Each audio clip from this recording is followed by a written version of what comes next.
Alright, time is up. So, we're going to check your outputs. I want you to open your cam and then show your outputs while checking. Kailangan nakabukas ng mga camera. Focus nyo lang yung camera sa sa paper nyo while checking. Then, I'll be reading the correct answers. Yes. Yan, ganito. Just like Ederlyn. Tingnan nyo yung kay Ederlyn. Okay? Check nyo. Yan, papakita nyo yung mga outputs nyo. Open nyo lang yung camera nyo while we are checking. Tapos, I'll be, reading the correct answers. Okay? So, please get your pen.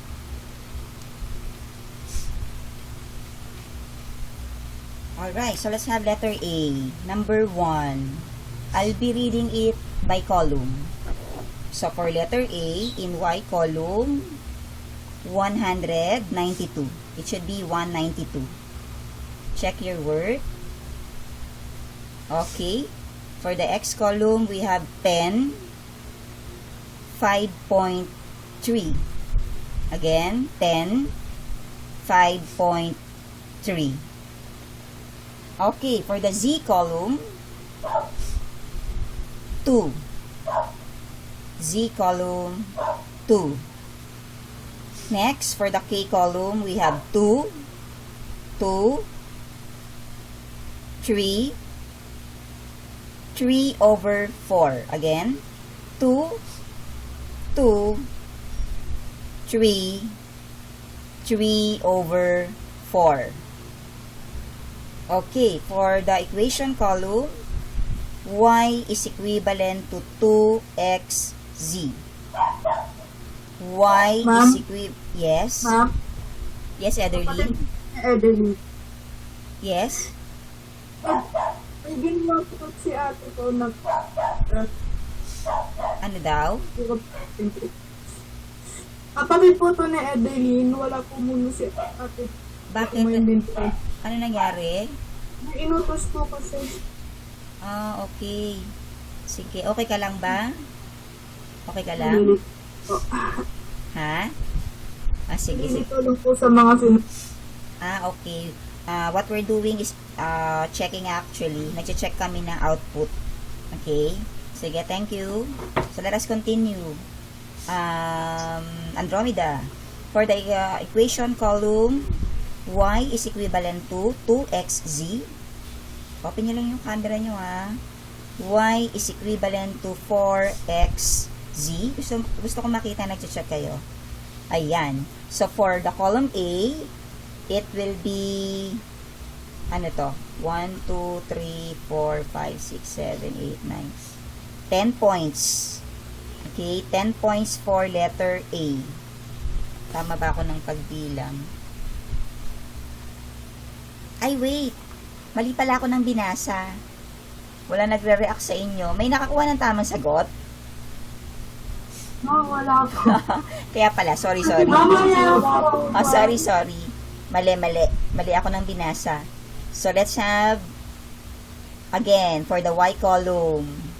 Y column, 80. 80. X column, 6. 18. K column, 6, 3, 2. For the equation, y is equivalent to, ilan yung doon missing? Dalawa. Y is equivalent to 6x. Y is equivalent to 10x. So, for letter A, it should be 8 points all in all. Tama ba? 8 points yung letter A natin. Okay. Let's go to letter B. Y column, 9, 2, X column, 2.5, and then for K, 30, 50, 24. And then, for the equation, y is equivalent to 30 over x y is equivalent to 36 over x. So, for a total of 8 points again. Okay. Add nyo yung scores nyo. Yes. Kasi Zan. po correct po A kasi po naglalag po kami. Sige po. Letter A. Y column, 80.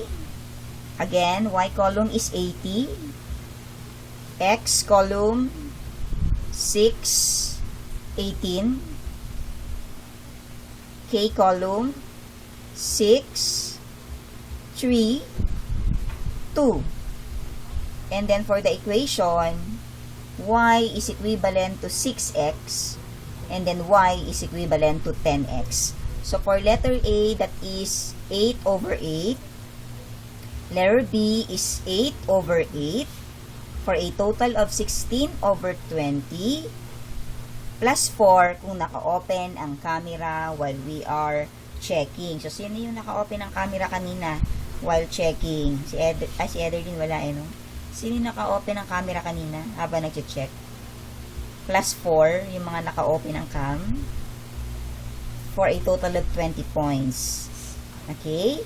So, I want you to check, to have a screenshot of that. Send it to me right away after our meeting today. Hintayin niyo muna yung task mo later. We're going to have another task later. Okay? So, any questions? May tanong pa ba? Ma'am, ano po yung total?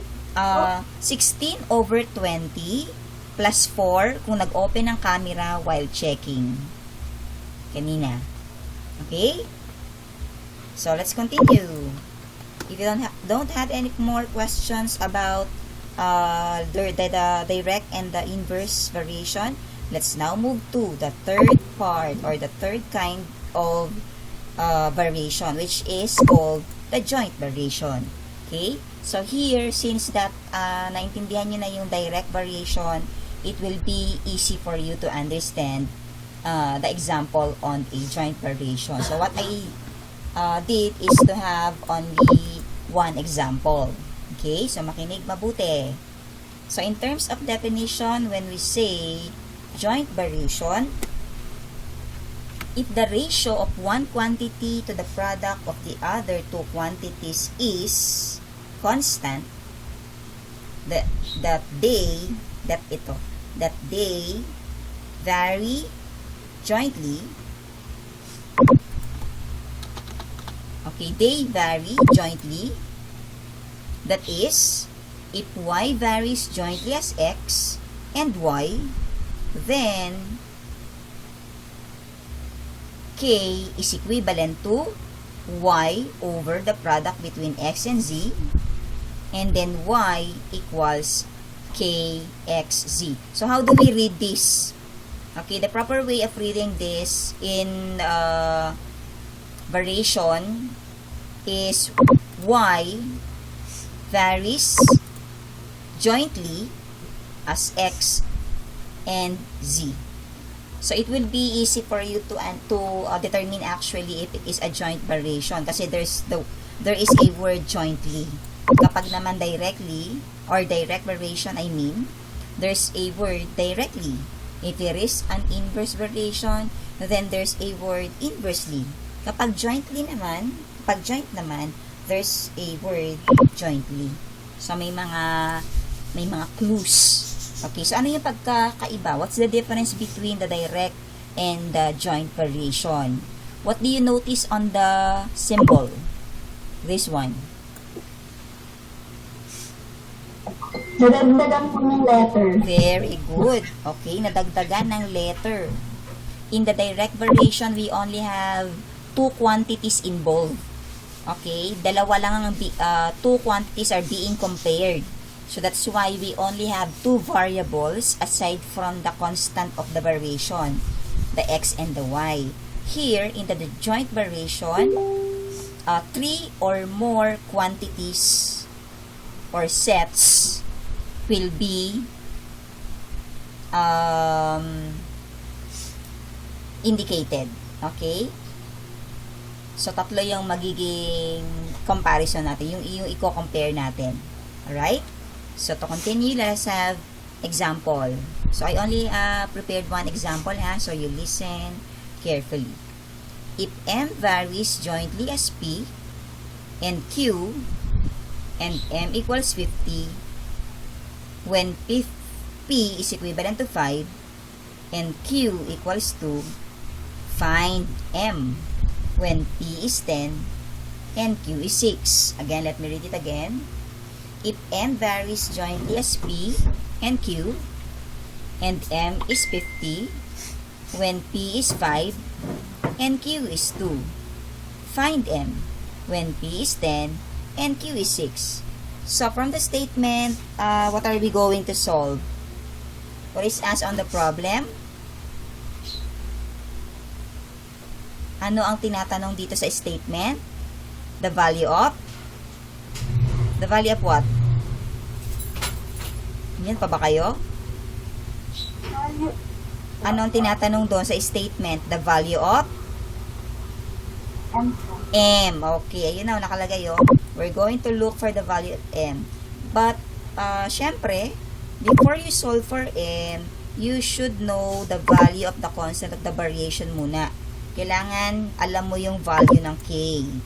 So, as instructed, to do this correctly, you have to do it properly. Okay? Starting from the first statement. So, what is the first statement?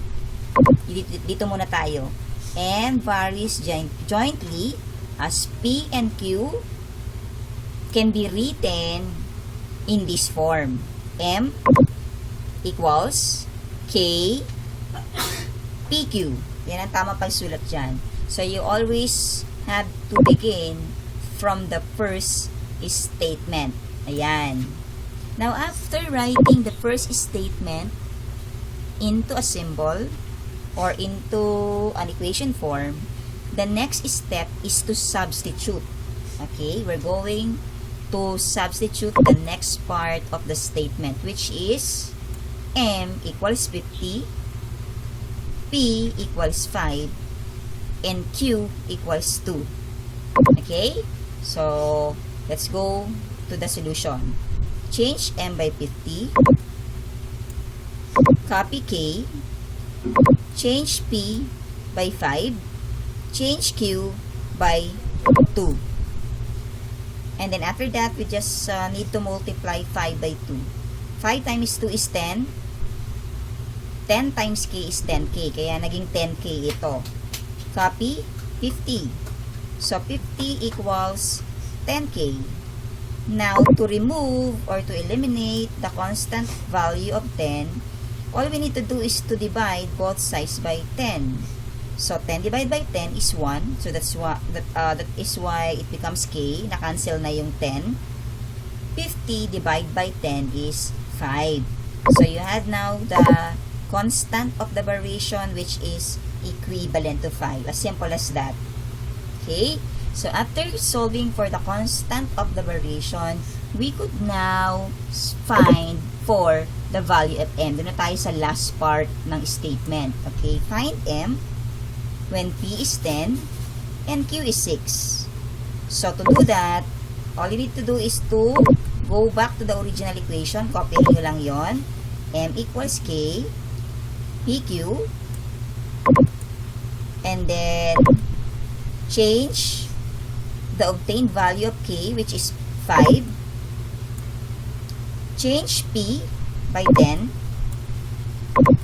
yan, change Q by 6, this one, yan, okay, and then multiply. 5 times 10 is 50, 50 times 6 is 300. So, this will be your final answer. Okay? So, ganyan lang kadali yung joint variation. May tanong ba sa joint variations? Questions about joint variation?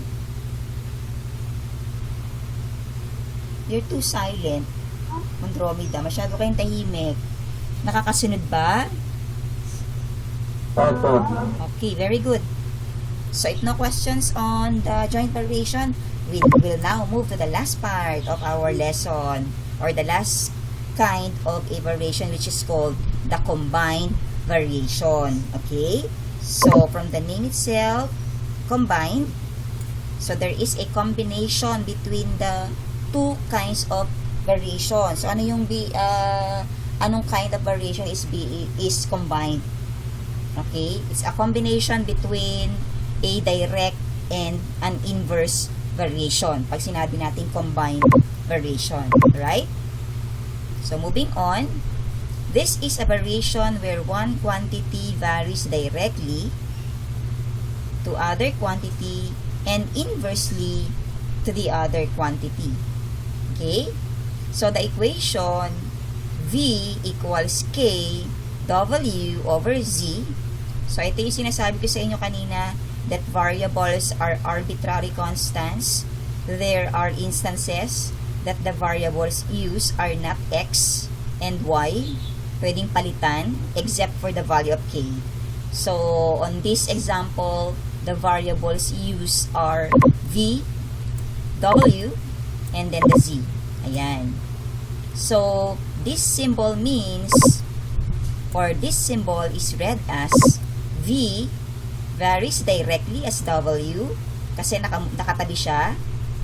V varies directly as W, and inversely as X. Pag inversely, it will always be written at the denominator of the constant term. So, therefore, if it is a combined variation, the symbol should be written into this form. There's one variable at the bottom part of the equation. Okay? So, how many operations are involved here? How many operations are involved if it is a combined variation? We have how many operations? There are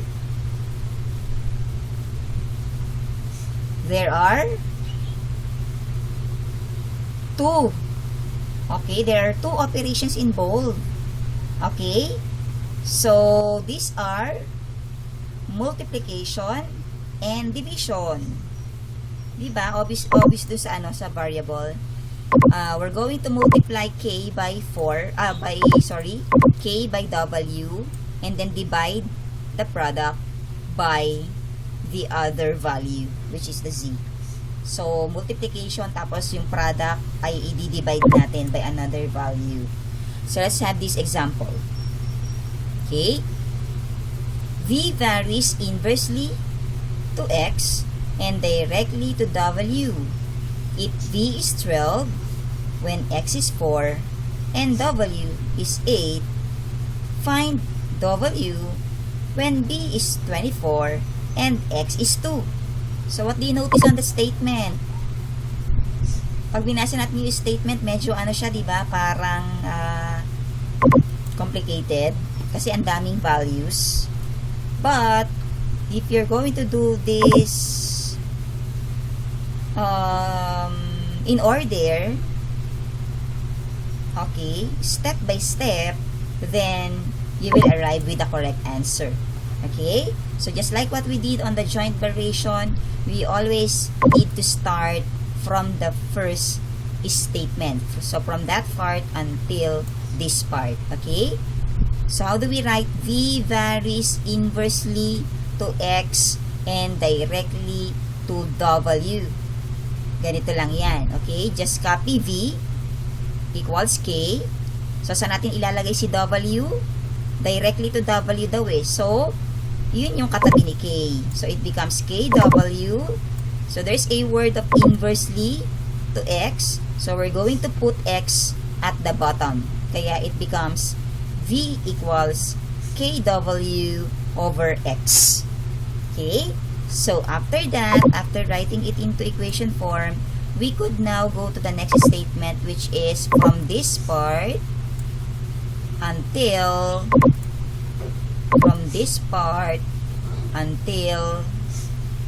ayan, until 8. Okay? If V equals 12, when X equals 4, and W equals 8. Ayan. So, to do that is to just substitute V by 12 change B by 12, copy K, W is 8, then X is 4. So that's why it becomes 12 equals K times 8 all over 4. So what is 8 divided by 4? 8 divided by 4 is 2. Then 2 times K is 2K. So it becomes 12 equals 2K. And then to eliminate the 2, we simply divide both sides by 2. So 2 will be cancelled, and then there's the K. Okay? There's the variable K at the right side. Now, what is 12 divided by 2? 12 divided by 2 is 6. So therefore, the constant of the variation is 6, or K is equivalent to 6. So since you have now the value of K, we could now go to the last part, which is finding for the value of W. So to do that, we'll consider the last statement, the last part of the statement, I mean. So find W when V is 24 and X is 2. So to do that, we'll go back again. We'll copy the equation of V, which is equivalent to KW over X. Okay? Change V by 24. Change K by the obtained value, which is 6. Copy W. Change X by 2.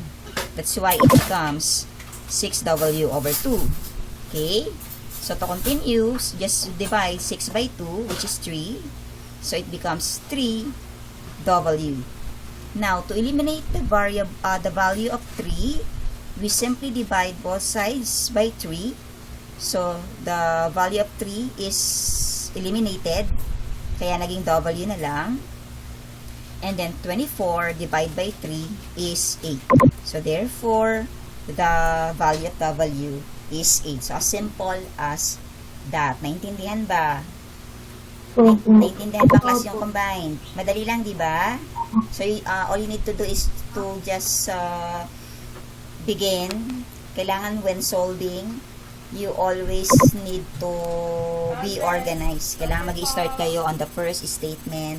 Tapos, to substitute is the next statement. And until you reach the last part of the statement. Okay?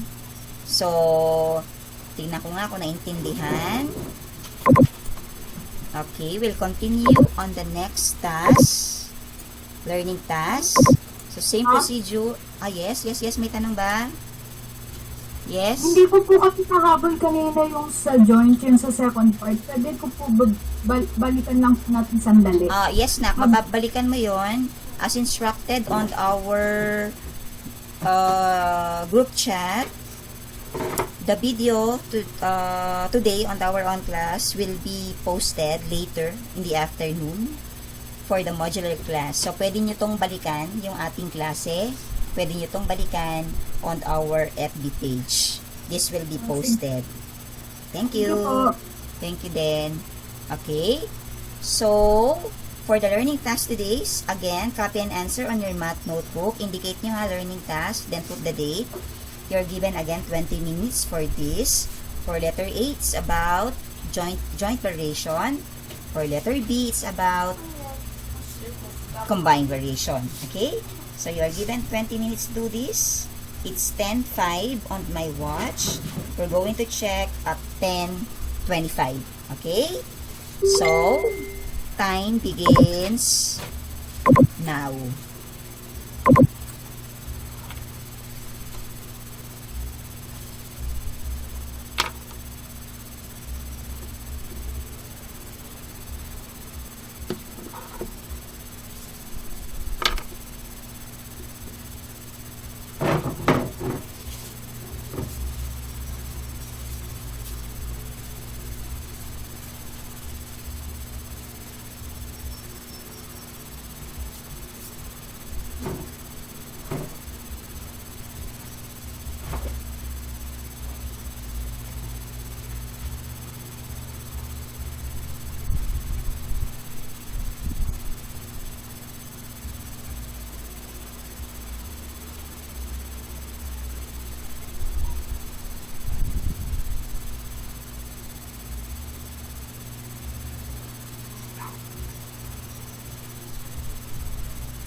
Okay, time is up. So, we're going to check already. Please show me your answers. Tapos, I'll be reading the correct answers again. Answers. Pakita niyo yung mga sagot ninyo. Okay, while checking, papakita ulit. Thank you, Ederlyn, Jasmine, Vera, Andrea. Okay. Everyone, check na tayo ha. Bukas niyo yung camera nyo kasi baka nag-check tayo. Nasasagot pa kayo. Okay? Be honest in checking. Remember, honesty is the best policy. As always, being told to you with your, to your teachers. From your teachers pala, sorry. Okay? Nakalagay yan lagi sa classrooms natin. Okay? So, thank you for those who followed. Sige, tingnan natin. Letter A, number 1. Check niyo yung own work niyo. Letter A, Y column, 192. X column, 10. 5.3. Z column, 2. K column, 2. 2. 3. 3 over 4. Equation column, y equals 2xz, y equals 4xz. So, you have 10 points for the first part. Okay? Next, letter B. Wait lang po. Mapaulit po ulit. Sige po. I will repeat it again. A column, A table, Y column, 192. For the X, 10, 5.3. For the Z column, you have 2. For the K column, you have 2, 2, 3, 3 over 4. And for the equation column, you have y is equivalent to 2xz and y is equivalent to 4xz. So, you have 10 points for the first part. Okay, let's go to the next part. Column B. Okay. Column Y. 96. 33.6. For the V column, 5.4. For the W column, 3.6. There's no missing number on the Z column. So, let's move to the K column.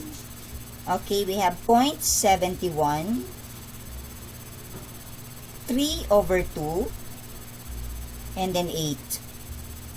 For the equation column, you have y is equivalent to 0.71. X, again, I will repeat it, okay? Y is equivalent to 0.71 VW over Z. Then the next is, I'll check the muna. I will check the missing part.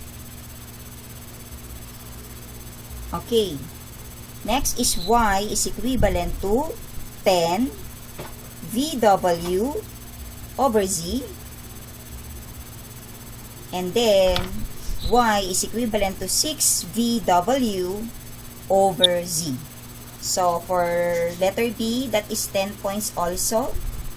Okay, add the scores. So, we have the total scores of 20 out of 20. 20 out of 20 tayo. Okay? So, naintindihan ba yung ating lesson? Makikita ko yan on the scores kung naintindihan. Oh, how did you answer your learning task number 2? Did you use calculator? Sinong gumamit ng mga calculators? Be honest. Raise your hand. Sinong gumamit ng calculator? I just wanna know. Who among you? Ederlyn, are you raising your hand? Oh, si Ederlyn. Who else? Sino pang gumamit ng calculator? Wala na. Yung iba, anong ginawa nyo? Manually. Nag-manual kayo? Nag-solve kayo? Nag-divide kayo? Long method? Okay. Actually, pwede naman talagang gumamit ng calculator. Kasi, dapat sa buhay natin, marunong kayong gumamit. Diba? Usually, kapag ka sa mga company, hindi naman yan sinosolve diba? Ng manual. Pwede naman gumamit ng calculator. Okay lang yon. Alright?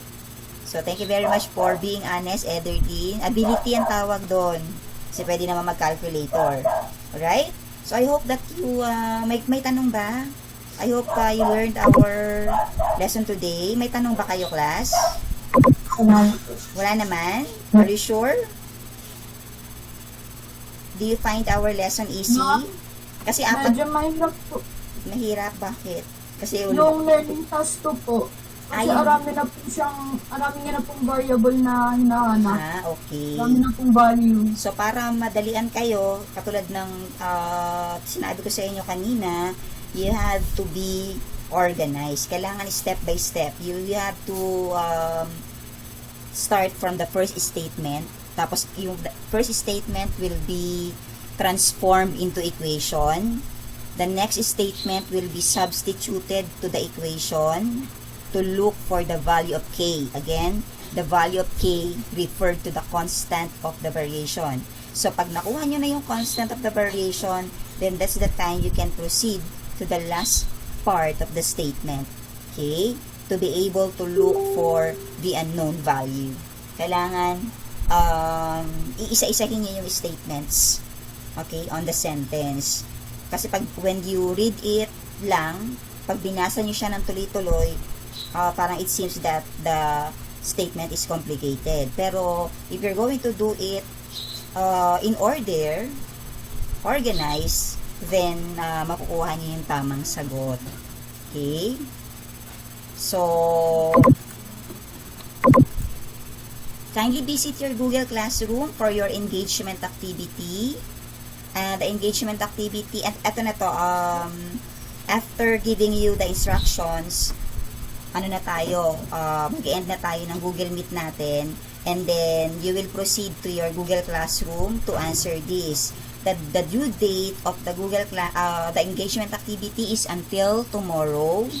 Hindi ko pa pala na-share sa section ninyo. So, after netong ating klase, I'll be posting the engagement activity. The engagement activity for the Google Classroom is considered as quiz number 1. So, quiz number 1 ang makikita nyo doon. Okay, wag na nating intayin yung next Wednesday. As soon as you're done, turn in. Kailangan ma-turn in na sa akin para makikita ko agad yung sagot ninyo. And then, also, do not forget to fill in your attendance for today. Part of the attendance is you need to write what you have learned on today's lesson. Okay? So, you take note that the engagement activity is considered quiz number 1 for the second quarter. So, thank you. May tanong pa ba? Do you have any other questions? Any other concerns? Opo. No other questions? Sige, may tanong pa. Yes? Kasi pwede po ba mag-retake ng learning testing? Why? Nakakapanghinayang po yung score. Kasi if you're going to retake, then everyone will have the para maging fair, to be fair. Magre-retake din sila lahat. Okay. So, bawi na lang, Edelyn. Pero may time po na muna, intindihin po muna yung lesson bago mag-retake. Oh, yes. Intindihin nyo na yung lesson, then, titingnan ko muna, I will review your scores, then, kapag marami, in-explain ko naman a while ago, that the last meetings, maybe 3 meetings of our 8 weeks, will be done for the completion.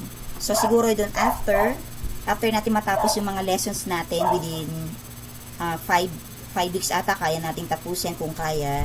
Then, kung meron kayo dapat balikan, makikita ko yung sa scores ninyo eh. Then, babalikan natin. Saan natin siya babalikan? Doon sa remaining weeks natin to come up with 8 weeks. So, naintindihan? Okay ba sa inyo yon? Tatapusin muna natin. Yes, Vera? Kung doon po kasi sa learning task submit po, yung K po, pwede po bang 0.7 lang? Kasi po nang kinonfit ko po, lumabas po sa white. Okay. 0.5, so pwede po sa 5. Siguro yung calculator mo, nakaset siya into tens. Nakaset siya into tens, ano? Okay lang naman. Okay lang. Kasi yung next value dun sa next digit after 7 is 1. Okay? So, since I did not mention or I did not give you the exact, place value to round your answer. Yes, May tanong ulit yes, ako. Ederlyn. Nakakuha po kami ng decimal na sagot po. Yes, Ano lang, meron dalawang talaga. digit lang po kukunin. Yung Ah, dalawang digit pwede lang. naman. Pwede. 2 decimal places. Okay? I-round off pa po ba? Or wag na? Yes, palaging ganon. You have to always round your answer to the nearest tenths. Okay? Thank you po. Alright. So, before we end, I want to share this verse to you. This is also related to our lesson, and this could be found on James 1:17 on our Bible. James 1, chapter 1, verse 17. Okay? So, every good gift and every perfect gift is from above, coming down from the Father of lights, with whom there is no variation or shadow due to change. Okay, no variation. When you say no variation, walang pinagpipilian, 'di ba? Lahat ng mga natatanggap natin na magagandang bagay, it comes from God. Every perfect gift comes from above. So, we have to be thankful on that. Kung ano yung mga nare-receive natin, every day, we always have to thank God. Okay? Kasi nga, palaging nandiyan si Lord sa atin. Okay? So, wala siyang variation, walang pinipili. Okay? Father of lights, with whom there is no variation or shadow due to change. Okay? So, have a great day and God bless. See you next Wednesday. Pero